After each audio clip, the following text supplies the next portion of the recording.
Hey guys. So I did mine on Mary Wollstonecraft, and she was an advocate for women's rights and education. She was born on April 27th, 1759, and died on September 10th, 1797. She is in the Great Britain area. She lived in Wales, London, and Ireland, but generally that whole area she was kind of in and out about. When she was present was during the Age of Enlightenment, so given that time era, just to kind of give you an idea of like what could have possibly influenced her. She was raised by her father, who was abusive. They do know that he was abusive mentally and possibly physically. There's no indications stating otherwise. She was a British middle class female. She was educated, not to our education standards today, but during that time, the fact that she could read and write, she was considered educated. The Age of Enlightenment is the age of new ideas, so to kind of give you context of that, being in that age, it was okay to have your own ideas upon things and actually speak freely about them. So it definitely had something to do with what could have influenced her to do what she had done. Her best friend, her best friend Fanny Blood passed away. Um, that was her best friend, so it kind of inspired her to fight for women's rights and also write her first book. Thomas Paine and Rousseau were people that influenced her. Just kind of reading their works and analyzing them and saying, hey, no, like this doesn't fit my opinion, and kind of going from there. Her and Rousseau definitely butted heads with views on education. She was adamant that he was only focused on males and not necessarily females and actually just didn't care about them. So she did voice her opinion against that.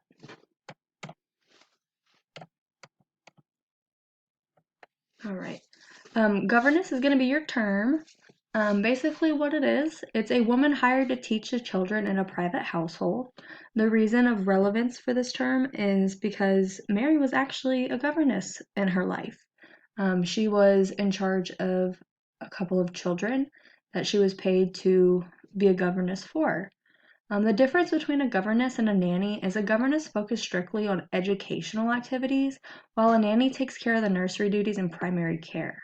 So, although she's focused primarily on education, she wasn't focused on making them dinner or bathing them. She was strictly there to teach.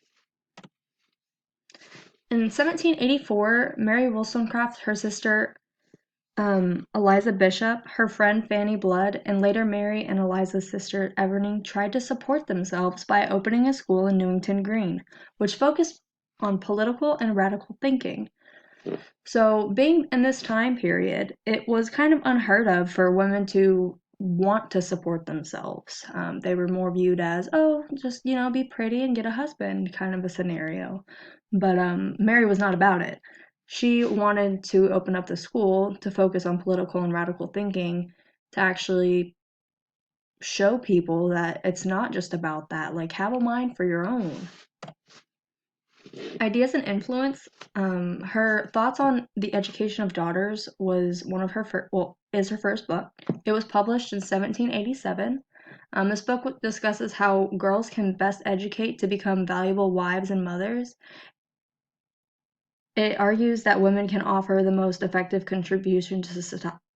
Sorry. It argues that women can offer the most effective contribution to society if they are brought up to display more sound morals, character, and intellect rather than superficial social graces. Wollstonecraft progressively argues should be gradually impaired and individualized to fit each child. Ideally, children should learn not from direct teaching, but from living examples apprehended through the senses. The first inlets to the heart and the improvement of those instruments of the understanding is the object education should have constantly in view, and over which we have most power.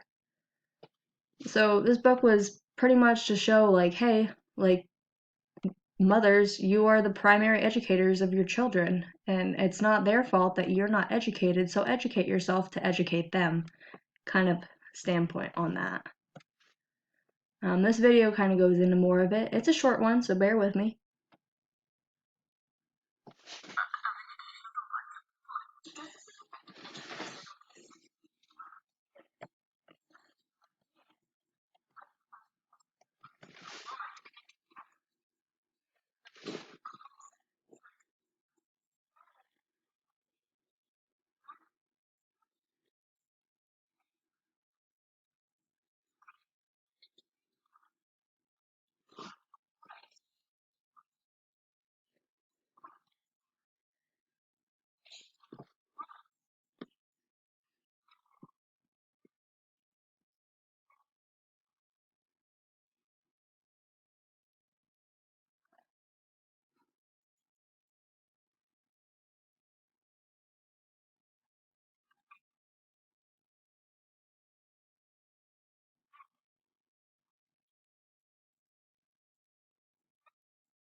So that's kind of the vindications of rights of women.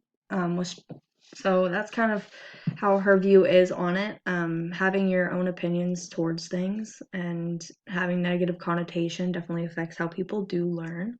In 1792, she published A Vindication of the Rights of Women, in which she attacked the educational restrictions that kept women ignorant and dependent on men, as well as describing marriage as legal prostitution.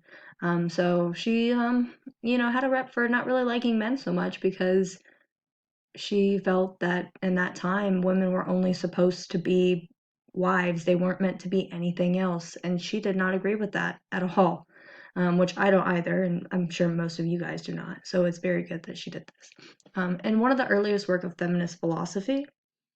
So it continues an attack on the view of It continues an attack on the view of female education put forward by Rousseau and countless others who regarded women as weak and artificial and not capable of reasoning effectively. Mary Wollstonecraft rejected the education and dependency that Rousseau advocated for them in Emily. A woman must be intelligent in her own right, she argued. She cannot assume that her husband will be intelligent. Mary Wollstonecraft maintained that she did not contradict the role of a woman as a mother or a carer, the role of the woman in the home. Basically, what that means is, hey man, we can think for ourselves. We don't need you telling us what to do. Not only is it necessary to ensure that coeducation is girl and woman friendly, it is also necessary to design education for both sexes that incorporates the virtues of rationality and self-governance that Rousseau attributed to men.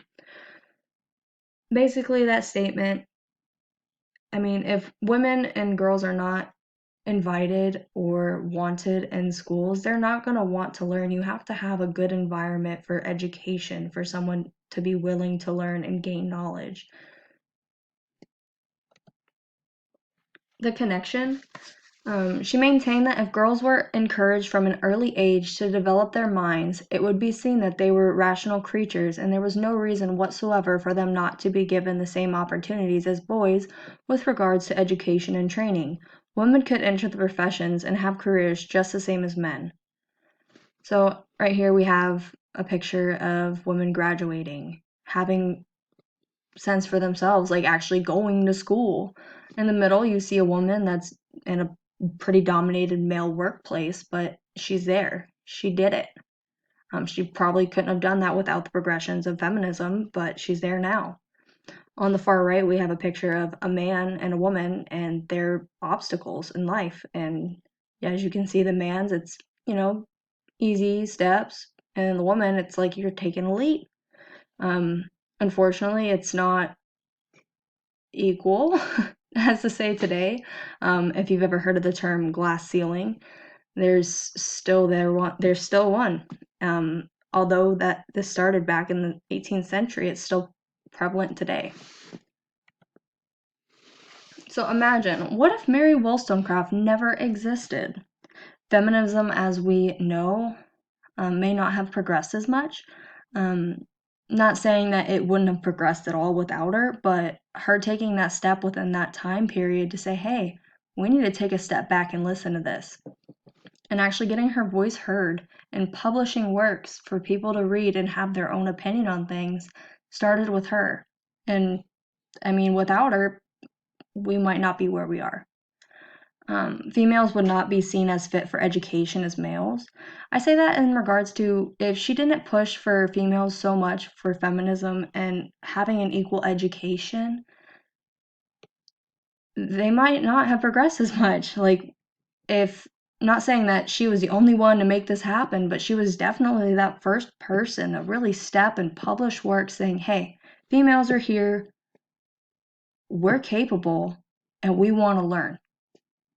And that being set back and, expressing to males, like, I'm educated. What makes you think other women cannot be educated? It really made people take a step back and look at things. And within 200 years, I mean, it's come a long way, but it's definitely not perfect. But without her there setting the standard and starting, we might have fallen on our face, to say the least. Here are my references, and thank you for listening.